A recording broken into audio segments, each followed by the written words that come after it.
మాజీ మంత్రి హరీష్ రావు గారు ఇలా ఫోన్ ట్యాపింగ్ కేసులో విచారణకు హాజరైంది మర్చిపోయి నేనేదో పోరాట యోధుడిని, నేను పొట్లాడి తెచ్చిన తెలంగాణ అని చెప్పి ఏదో విర్రవీగి మాట్లాడుతున్నాడు.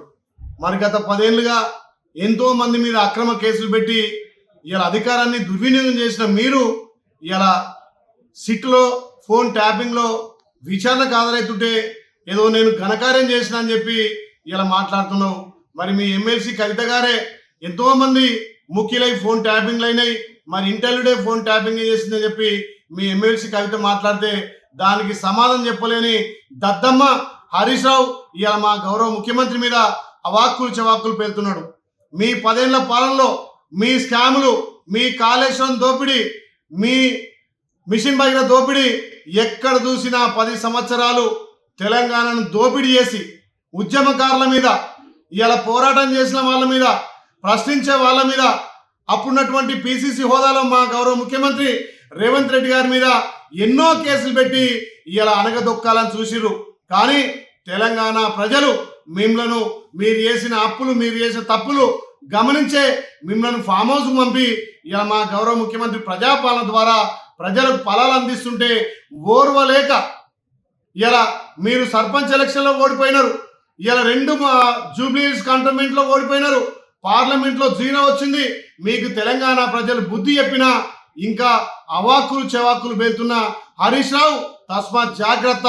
మా గౌరవ ముఖ్యమంత్రి రేవంత్ రెడ్డి గారి గురించి మాట్లాడేటప్పుడు నోరు అదుపులో పెట్టుకొని మాట్లాడు. సిగ్గు శరం ఉంటే మీరు తిన్నది మా ముఖ్యమంత్రి కక్కిస్తాడు. మా గౌరవ ముఖ్యమంత్రి ఏదైతే కక్ష రాజకీయాలు చేయాలంటే ఇలా నువ్వు, మీ బామ్మది, మీ మామ, మీ మరదలు కవిత, మీ సంతోష్ రావు ఇప్పటికే జైలు ఉండేవాళ్ళు.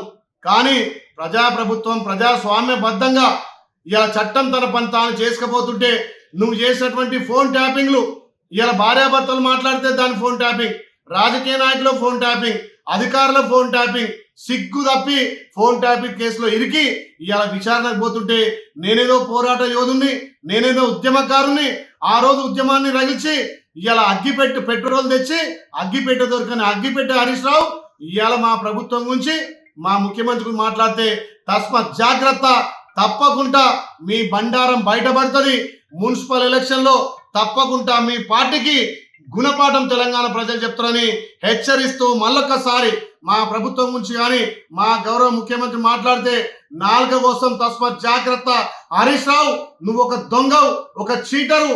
తెలంగాణ ఉద్యమకారుల మీద నువ్వు అసత్య ప్రచారం చేసి గద్దెనెక్కి ఇలా అక్రమంగా సంపాదనతోటి దోచుకున్న దాంతో గెలవాలని చూస్తున్నావు. కానీ నీకు తెలంగాణ ప్రజలు, నీకు, మీ మామకు, మీ బామ్మతికి బుద్ధి చెప్పిరు. రేపు మున్సిపల్లో కూడా కాంగ్రెస్ పార్టీ జయకేతనం ఎగరవేస్తుంది. తస్మాత్ జాగ్రత్త హరీష్ రావు.